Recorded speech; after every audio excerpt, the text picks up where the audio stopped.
All right, and take it away. Okay, thank you very much, Sarah. So again, join Sarah and welcome everyone to this Conservation Standards Effectiveness Initiative. It's a learning initiative from 2021.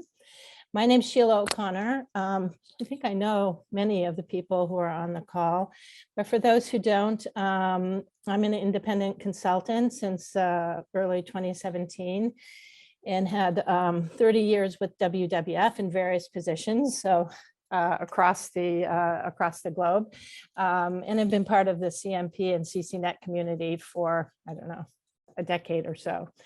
My co-conspirator is Claire Relton. I don't know, Claire, would you like to introduce yourself? Sure. Thanks, Sheila. My name is Claire Relton. I work for Durrell Wildlife Conservation Trust, based in their effectiveness team.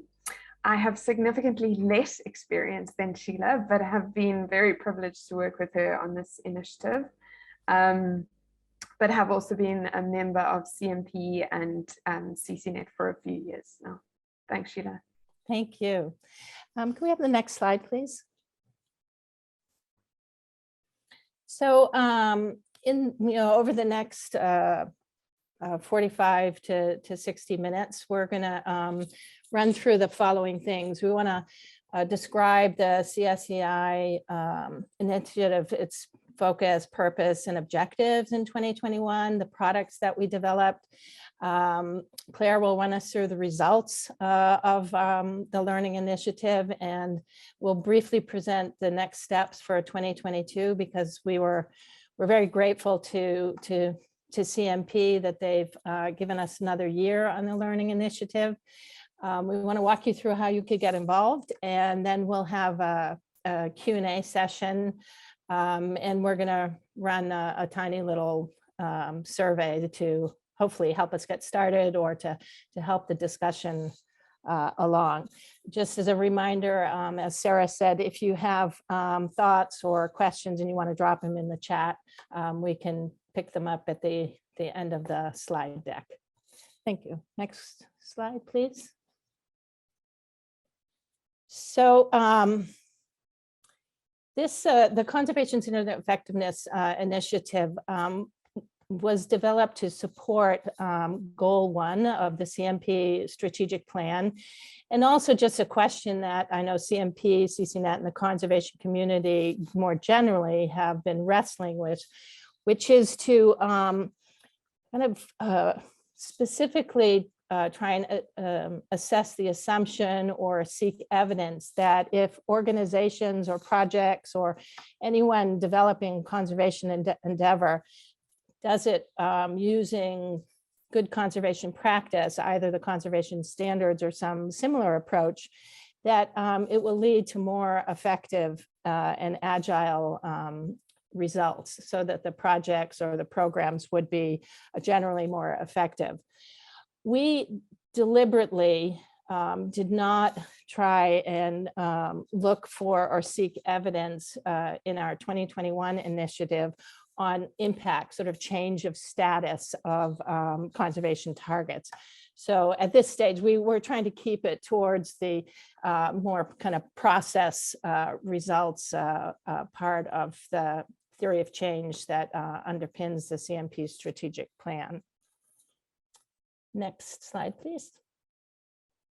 So our core question during this initiative is on the screen. So what evidence is there, could we find that applying the conservation standards or a similar approach would deliver more efficient and effective conservation and eventually lead to greater impact?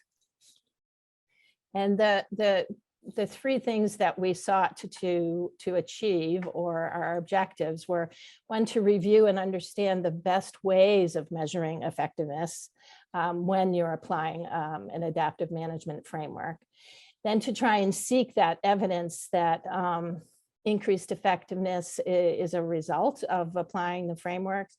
And we had hoped to design, we did come up with a short sort of proposal, if you like, for a long-term research project. But as you'll see, as we talk about what we hope to do in 2022, we've kind of moved away from developing a specific long-term resource project, but I'll explain that as we get further along. Next slide, please. So members of our learning group are listed on the screen here. They all participated in different ways.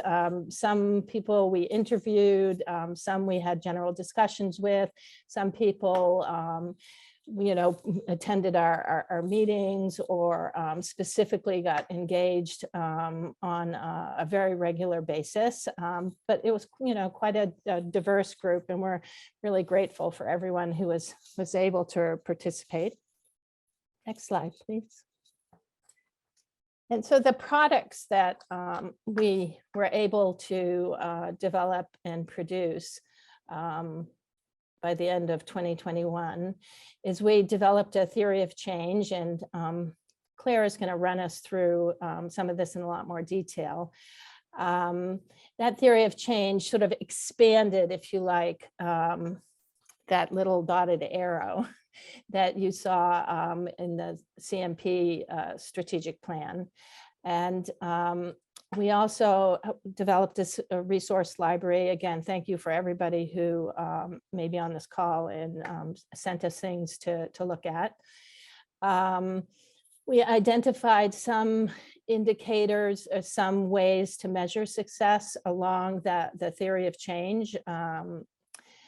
Then we also went through identifying and tried to understand across the various sector through focus groups and discussion groups what the barriers to putting a lot of effort into this measuring how well applying the conservation standards could lead to greater effectiveness, what the barriers were to that, and what the trade-offs were. Would you have to spend, more time, measuring the effectiveness of your process and less time doing sort of real conservation work, as some people would say.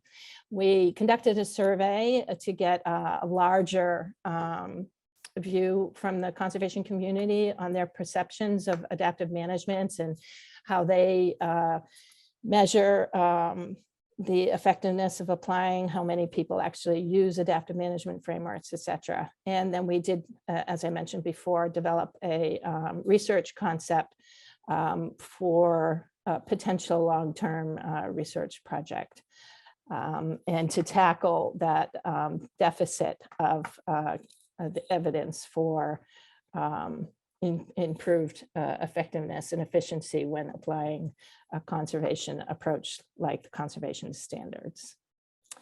So that's just sort of the introduction. Now I'm going to hand off to Claire, and she's going to take you through a little bit more detail, the results of our effort to date. Thanks, Sheila.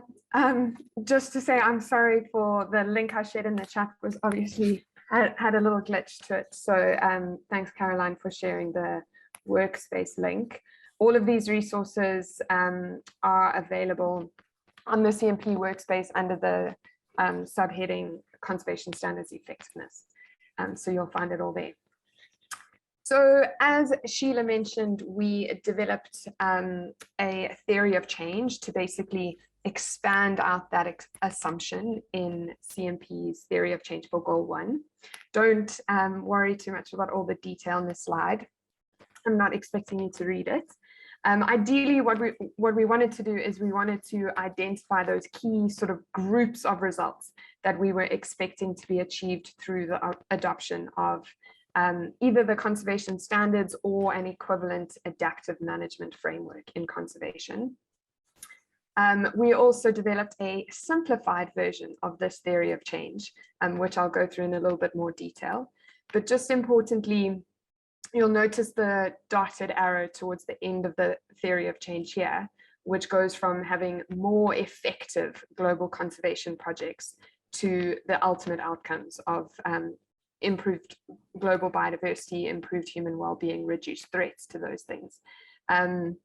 So just as a bit of a disclaimer, we did not focus much on the impact side of things. We spent most of our attention focusing on effectiveness, efficiency, credibility, implementation of projects. So most of our efforts were spent here, but there is definitely something in terms of assessing that ultimate outcomes impact side of things at a later stage. So this is the simplified version of this theory of change. Essentially, if we see improved use or improved adoption of the use of a good conservation practice, we will see improved internal systems and culture, improved use of robust evidence, which then leads to this process side of things. So this depicts the 5 steps of the conservation standards cycle. So we want to see things like better understanding of the conservation situation, better project planning, better implementation efficiency, projects plans being adapted and improved, and then better sharing and learning. So if we see this evidence-based, inclusive, adaptive management framework, we would expect to see more effective global conservation projects. We would expect things like increased transparency and accountability of our projects, improved credibility, increased project support. So these were some of the results, or some of the group results that we identified. Just as a bit of a disclaimer, this theory of change is definitely not exhaustive. It doesn't include all of the expected outcomes we would see following the adoption of an adaptive management framework such as the conservation standards. And similarly, we might not necessarily expect all of these results to be achieved. So it might differ according to the project or the organization and what external barriers to success there might be. Importantly as well, in this theory of change, we assumed that the steps associated with the adaptive management framework were followed according to their guidance and resources, and that the teams had a sort of collective knowledge of the framework prior to the adoption. You'll also notice we've used a number of bi-directional arrows just to depict the fact that these results may not always materialize in a sort of sequential manner in the way that they're displayed here. So the next thing we did was we identified potential measures for success, tools and methods for monitoring improved efficiency, effectiveness, and we included them along our results chain on the various results. We obviously expected that the evidence required to demonstrate improved conservation effectiveness and impact following the adoption of one of these frameworks is likely to be associated with any combination of these key results identified along this theory of change. Some of these indicators and tools and methods were compiled during our learning initiative meetings. We sourced them from responses in our survey that we conducted in October. We looked through the scientific literature, looking for indicators or measures or methods that other teams had used in the conservation standards, in the conservation sector, but also elsewhere. So what had people used in the health sector or the business sector in terms of monitoring the effectiveness of their adaptive management frameworks. Then we basically created this evidence library. So this is a library of resources that was collated to assess what evidence exists that the use of the conservation standards or the use of any adaptive management framework in conservation leads to more effective and more impactful projects. So our evidence library includes scientific publications, case studies, testimonials, organizational reports, management plans. Some of this was sourced from the Conservation Standards Resource Library. We searched through the scientific literature databases. We collected evidence and papers and reports from our learning initiative participants, from our survey participants, and generally we put out sort of calls amongst the community for evidence, and we collated resources like that. It wasn't necessarily a very robust process for creating an evidence library, and we are aware of that, but essentially we just tried to gather as much as we possibly could. We then screened these documents for relevance against a sort of predefined criteria. We looked through the abstracts, and when necessary, we went through full text levels to sort of pull out all of that evidence, and then we compiled it into this spreadsheet. We categorized the evidence according to various groups. So we looked at anecdotal, testimonial, statistical, analogical evidence. But we had a bit of a problem when it came to defining the categories for evidence, because not all of those groups are necessarily mutually exclusive. So you'll notice that for simplicity's sake later on, we basically just defined evidence into two mutually exclusive groups. So we had empirical evidence and anecdotal evidence. And then based on this evidence, we basically linked it to our results chain. So we tweaked the results progress reporting function in Meraki in order to sort of assess where we had evidence along that theory of change. So the adapted key that we used looks like this. When there was empirical evidence that verified the assumption along our results chain, we used the dark green sort of completed results progress. When there was anecdotal evidence verifying a particular assumption, we used light green. If there was some sort of contradictory evidence to verify assumption, it was yellow. If all of the evidence seemed to be contradictory, it was red, which you'll notice none of our results are red. And then if we found no evidence linked to that particular result, it was gray. So in essence, the theory of change looked like this. And some of those key results are just described here in a little bit more detail for you here. So the question is, what evidence is there that the use of this evidence-based inclusive adaptive management framework, like the conservation standards, leads to improved systems and culture, increased use of robust evidence, better understanding of the situation, better project planning?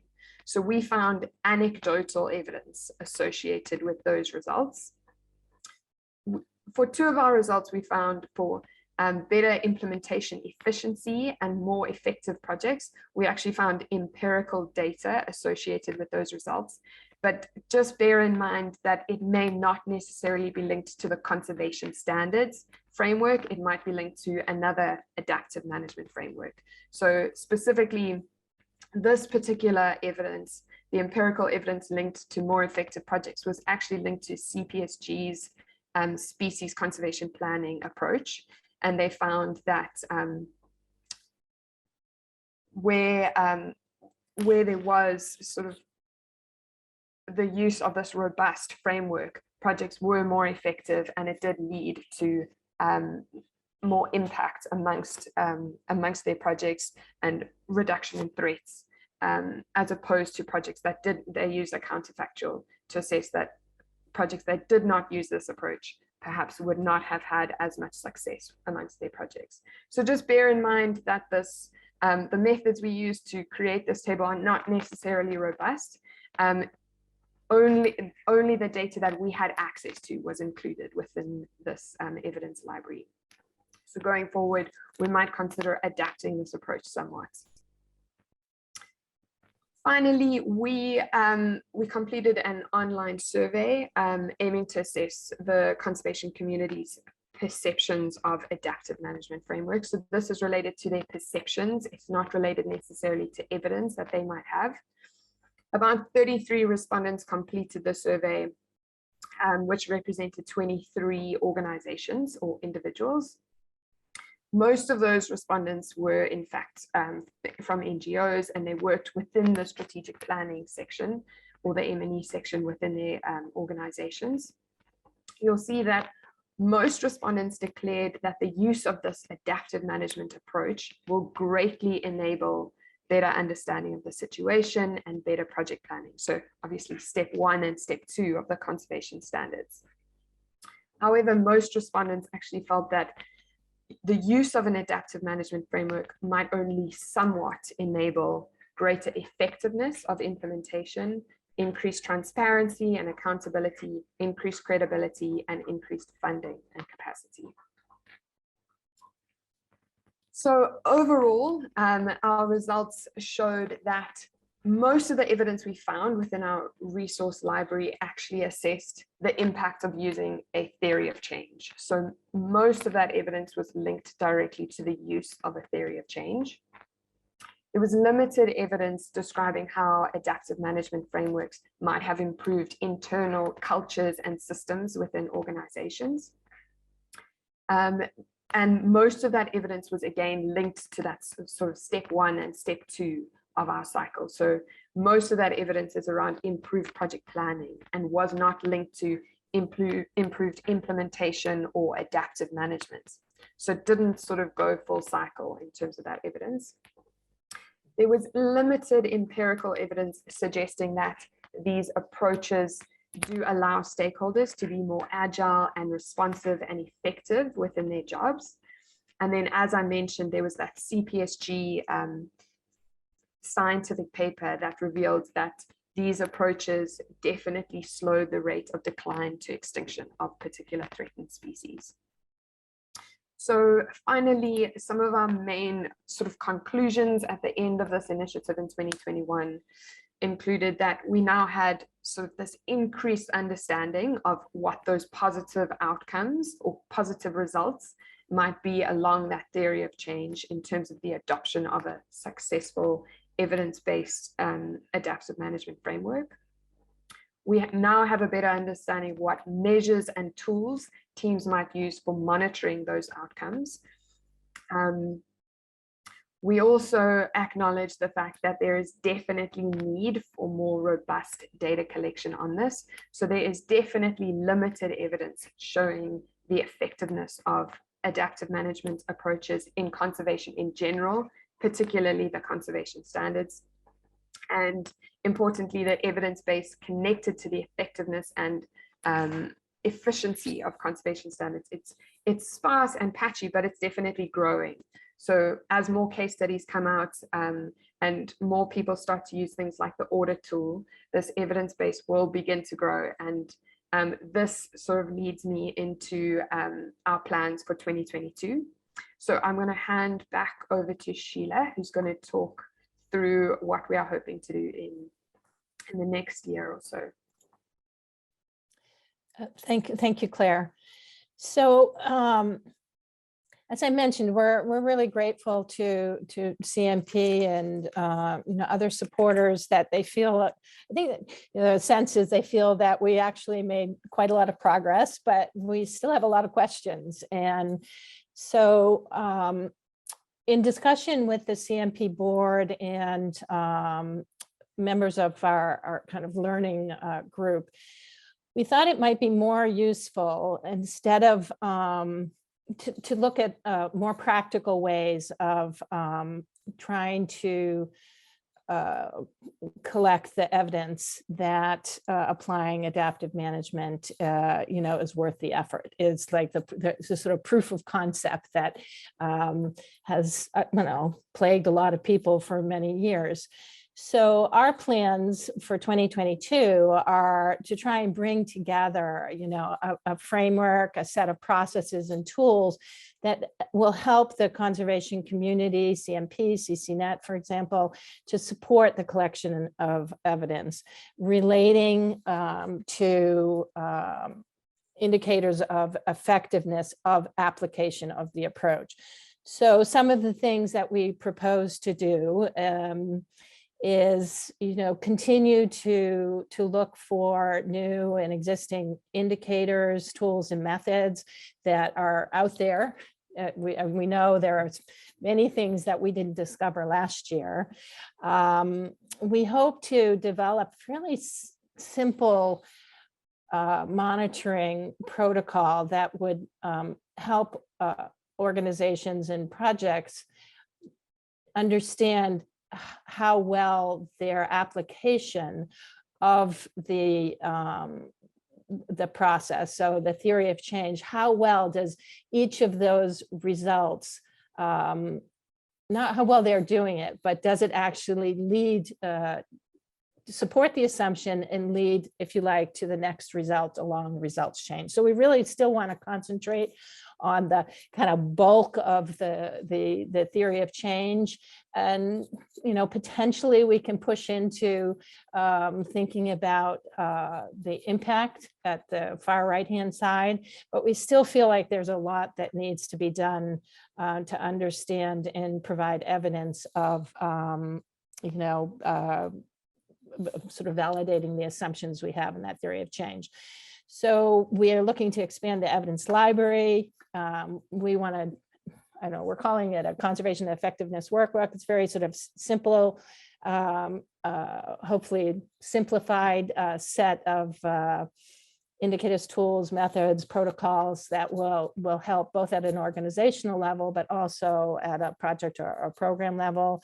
And it includes things like the audit tool, which we obviously have spent a lot of time on, but the audit tool in itself will say, are you, you know, taking this step, and are you, you know, how well are you doing it? It doesn't really take you the next level to say, is it validating, supporting the assumption that we made, and is it leading to results further along the theory of change? So we need to kind of package and trial the workbook. We hope to have some of you step up to the plate so we can trial it with you. And we generally want to try and help CMP and the CCNet community in thinking about how well their organizations may be doing in applying the conservation standards. Next slide, please. So, you know, further to that, we want to really embed these approaches. And you know, part of, I think, my sort of learning over the years that I've been with CMP and CCNet and WWF and the conservation part of the conservation community, we have to keep things fairly simple and straightforward, and really, as we develop them, show the value of them, because it's only that way that we'll actually been able to enable this kind of longer term view and longer term assessment of valuing application of adaptive management frameworks. You can't sort of start from scratch and say, okay, you know, what have we learned in the past? I think we're trying to build something that from now on could actually help people to continually think and sort of assess how well an adaptive management framework is doing and how it's helping them deliver on their conservation impact. Next slide, please. So we're just getting started. You know, we have till early December, but as all of these learning initiatives, I think, have learned over the past few years, is time catches up with you. So we would really like people to join us as collaborators, potentially, you know, decide you want to be one of our case studies that would trial the monitoring protocol and the workbook. We do have some stipends available that could help if you're interested in being a case study. You could support the expansion of the evidence library, or help us identify new and existing tools. We do have a sign-up sheet.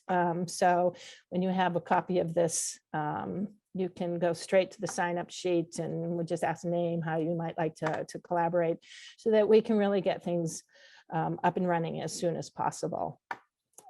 Next slide.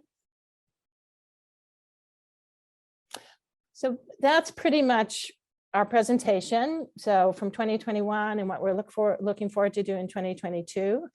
Back to Claire for, I think, Q&A, and we have a little survey. Or yeah.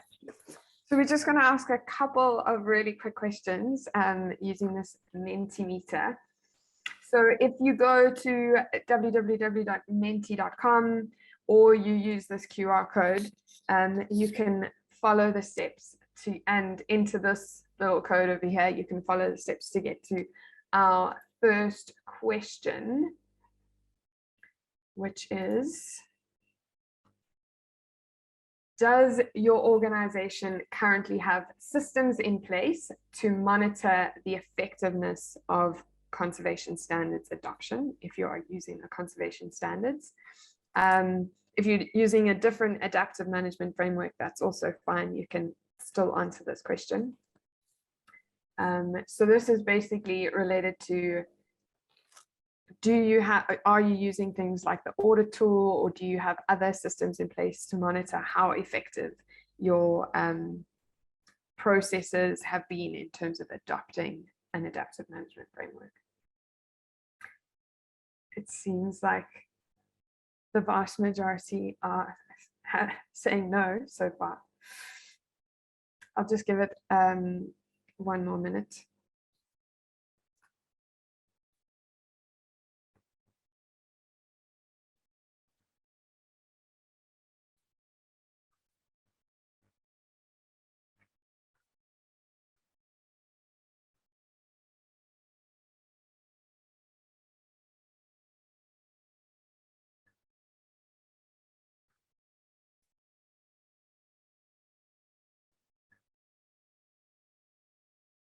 Okay, so I'll move on to the next question. It looks like the majority of you do not have systems and tools in place. So hopefully this initiative in 2022 will be a good idea, Sheila. So that's kind of the answer that we wanted.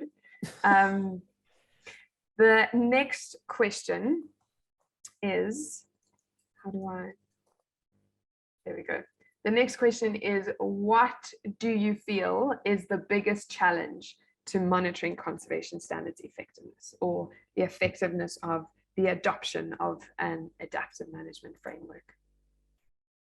And there are 3 or 4 options available to you.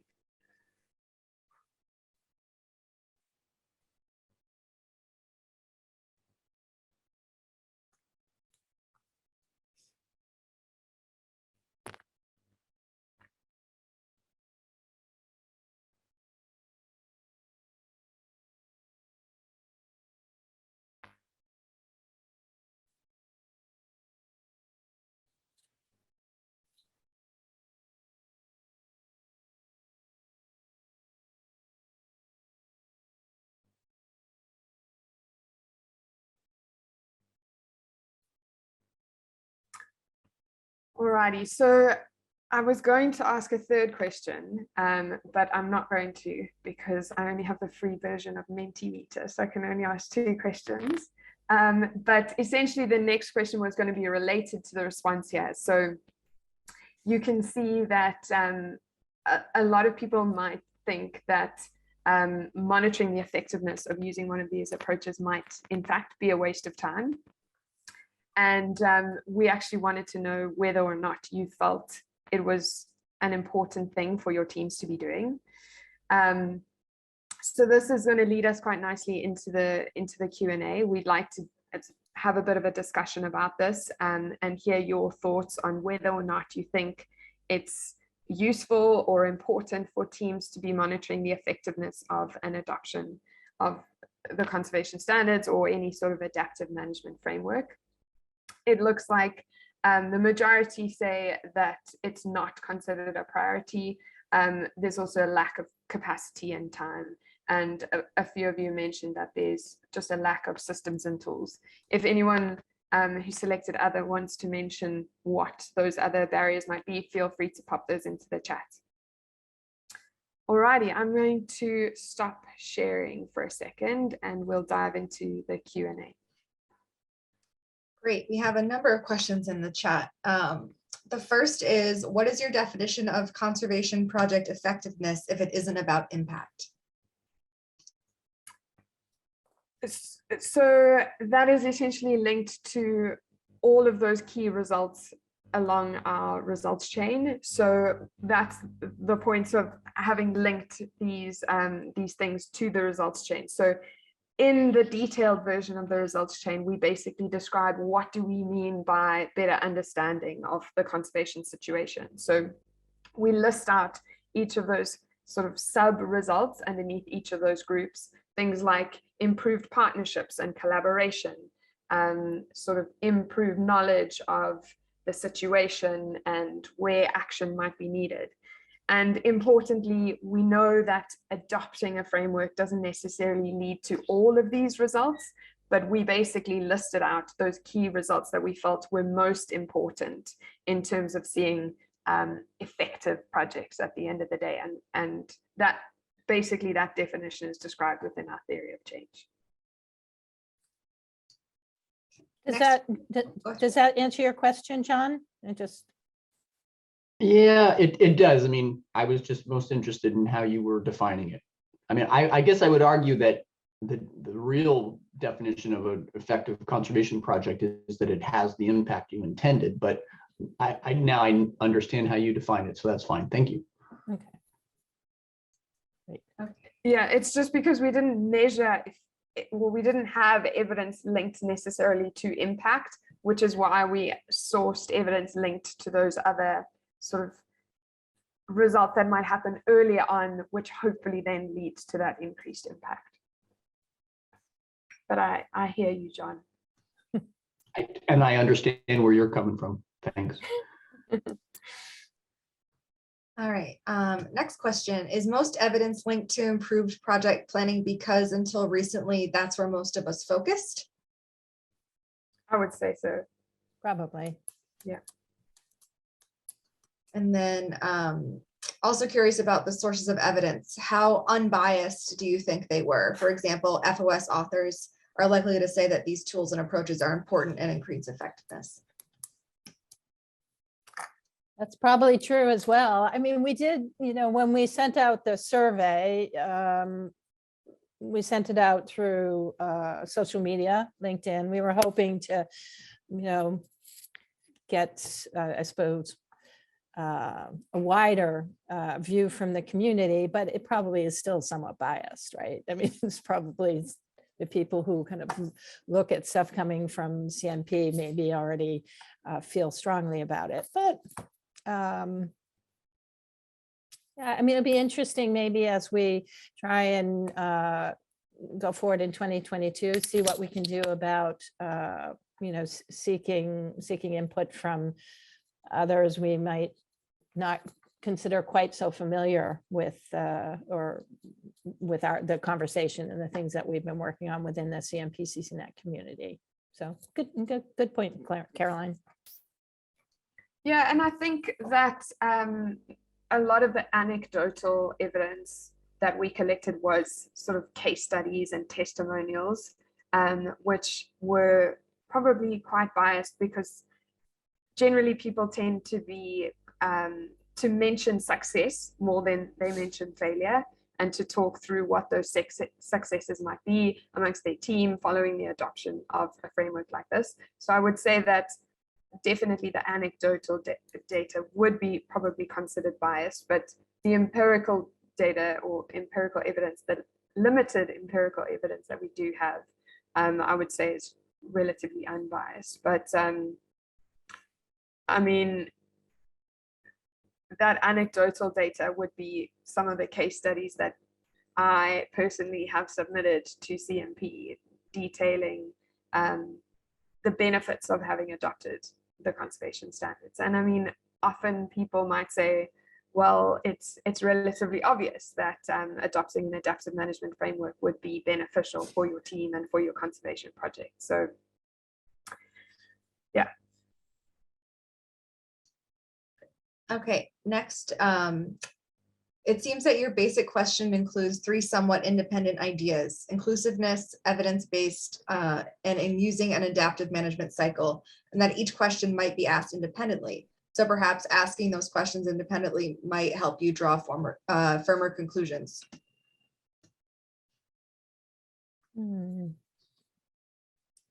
So so what we wanted to do is identify what we meant by an equivalent approach to the conservation standards. We didn't want to be limited to the conservation standards because many organizations use an adaptation of the conservation standards or something that they've tweaked slightly. So we didn't want to be restricted to the conservation standards. We wanted to think more about what we actually meant by these conservation designed adaptive management frameworks. And that was alluding to the definition of what we meant when it came to these equivalent approaches. So we wanted it to be inclusive and evidence-based. So that's where those sort of three terms came from. And I hear what you're saying in terms of how each of those three things might lead to something different or might be tested differently. I just don't know how we would do that, because what we're trying to test is how the adoption of a framework like this leads to improved results. And you might adopt, and you're assuming you're adopting that framework well, which would include all three of those sort of categories. I don't know if that answers the question at all. Well, it does a little bit. I just think you could say, if you are inclusive when you're planning, will that help you be more effective? And you might get one answer. And when you use evidence in your planning, will that help you be more effective? And then when you use one of these adaptive management cycles, will that also help you? So when you're asking all three at the same time, you're narrowing the amount of evidence that will help you answer your question, I think. Anyway, that's it. Well, and I think that's one of the things we want to look at more this year, right? It's to kind of delve into those, and as you say, perhaps look for evidence, or ask the question about for each one of those, let's call them categories, is it helping you do better? Is it first of all, does it validate your assumption? Does it lead to the next set of results you're looking for, and therefore lead to more effective conservation? So, I mean, yeah, I think we should try and delve a little bit deeper into that this coming year. So, John, we're signing you up to help us with that. Thank you. You also asked if there's something publishable yet. My response is no, but Claire is shaking her head. I think, this year we should definitely plan to once we've gone through this year. I think it'd be really great to work on a publication, and I think we could do something with a lot more confidence than right now. Great. Okay, next from Charles, the Science-Based Target Network is currently looking for disclosure methods and actors outside of GHG production to standardize indicators and report on the impact of companies on nature. Example, the UNEP WCMC Aligning Biodiversity Measurement for Business project. Would you consider partnering with them to do this? Yeah, so that's sort of sitting at that impact side of the theory of change. And I mean, it's difficult to link the adoption of a framework to impact, because there's so many other interacting sort of factors, like sort of political will or climate change or finances and resources. So it was difficult for us to think about that link, because it's quite a large link. But I think thinking about how we can monitor impact and how we can sort of link these processes together would be very valuable. So, I mean, from my side of things, why not? I would happily work with people to develop a sort of process that is standardized across sort of multiple approaches. So, Charles, yeah, why not? Yeah, certainly. Great. I think he also put it in the spreadsheet, so you can look there as well. Great. And then going back a little bit to the unbiased data, how much did you triangulate your data? And if you got repetition, wouldn't some of the anecdotal evidence become empirical qualitative data? So as I mentioned, the methods we used for sort of defining and categorizing our data wasn't necessarily robust. I would like to go back and rethink the methods we used to do this. It was sort of just all consolidated, and if there was one report that had statistical evidence linked to a particular result, I classified that as empirical evidence linked to this result. And if nothing else contradicted that, it was empirical. If 15 reports had anecdotal data, I still classified that as anecdotal data. So we may need to rethink some of the processes we used for how we defined what is empirical, what's anecdotal, or in fact, the categories we used to basically separate those different types of data. So I think a little bit more effort needs to go into the processes we used for assessing evidence. We have one more question and then a few comments about using the conservation standards and measuring their impact and everything that you asked at the end. So I'll just ask that one other question first. Could you speak more to the types of measures and tools for monitoring outcomes that you mentioned in the conclusions? For example, how do you measure improved collaboration? So that is the question we're hoping to answer this year. In the report, let me share the link again. Actually, that's not going to work either. It might. Anyway, try that link. I don't know if it's going to work. In our report, let me share my screen so you can see what I'm looking at. We have basically a table for each of those results that we found along our theory of change. And we identified what the potential indicator might be and described some details. And then what possible methods we could use and where that information came from. So where we sort of sourced those methods or details from, who has potentially used those tools before. So each of those results are in this table. And then some of them have hyperlinks for potential tools that do exist. So, for example, increased understanding for strategy effectiveness. How do we measure that? What is the indicator? And what are some potential tools that have been used either within the conservation community or outside of the conservation community in other sectors like business or finance or whatever? So have a look at this table. What we are hoping to do in 2022 is sort of streamline this table, source more tools, more potential methods, and develop a monitoring framework for how CMP organizations or any organization adopting the conservation standards can measure effectiveness of their approach. So essentially that's what we hope to do, is sort of build this up more and identify how often and when and who needs to be involved in each of the steps in order to monitor some of these results. So I'm not sure if that link worked, but this resource is also available on the CMP workspace if you aren't able to see it. I don't know if that answered the question. Yes, that's very helpful. Thank you. The link did not work. Ah, sorry. I will get it from the workspace and I'll put it in the chat, Claire. I'll find it. thank you. Somebody just- with good link sharing skills. No worries. Yeah, I'll find it. Yeah, and the other comments that are in the chat are about your last question about people that clicked other for barriers, being lack of standardized indicators. Believing it's very useful for organizations, programs, projects, teams to measure the effectiveness of adopting adaptive management practices, strongly connected to buy-in to the time and financial investment for the adaptive management to do well.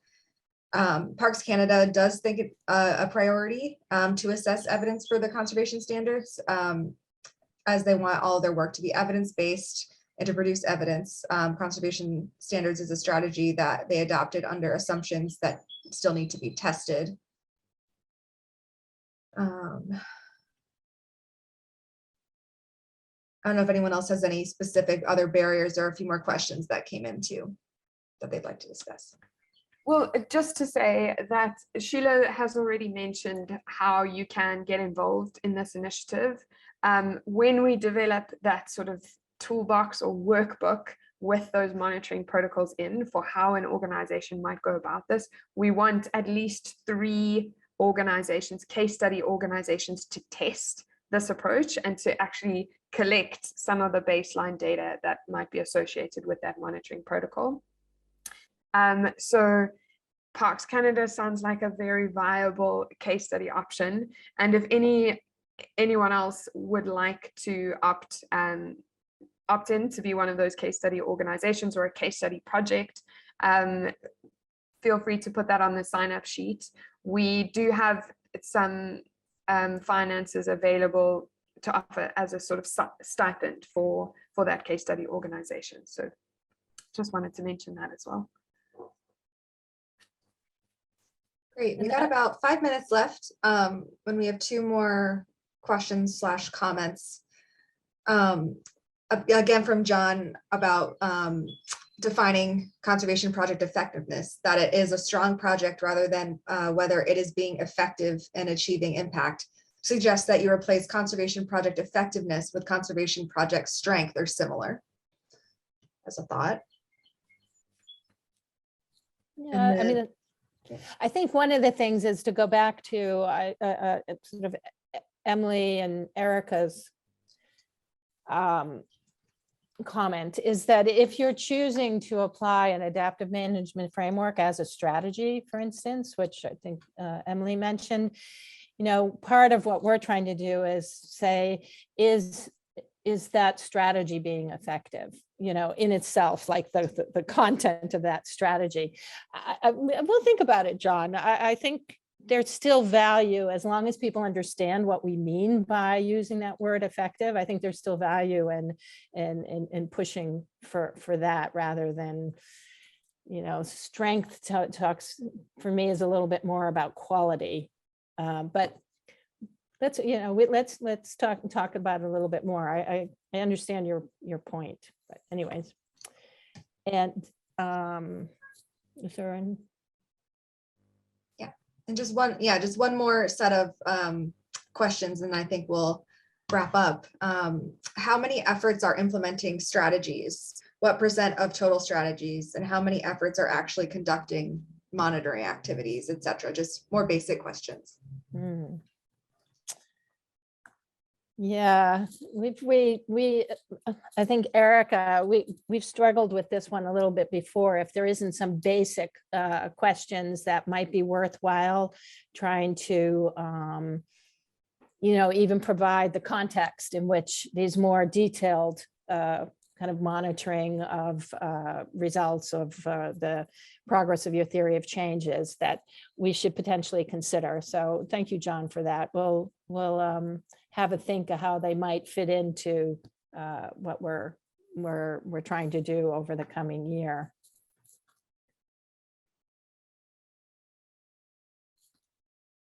Any other? Just praise for you both taking the lead on this and doing this important work. So thank you. Well, it's, all due to the community. I mean, Claire and I can push forward and try and provide some leadership and facilitation, but we need all of you to be involved to make sure that we continue to try and, tackle this question, but also in a very practical way. I mean, sometimes I think you approach something which is kind of a big, big, hairy, audacious question with trying to kind of overthink it. So I think we're trying to step back a little bit and say, what really can we actually do to provide some responses to something that has been an issue or been in the forefront of people's minds for the last, 10, 15, 20 years. Anyways, thank you very much, everybody. And we look forward to you signing up. Yeah, I was just going to say thank you so much to all of our sort of contributors from last year, and we really hope a lot of you do sign up to participate in this initiative with us this year. Any sort of help, guidance, support, advice you can give us is definitely very, very welcome. So thank you. All right, thank you, everyone. I will be sending the recording around as well as any additional information from our hosts. And if you have any questions, you can reach out to me or them directly and we'll get you all sorted. So thank you.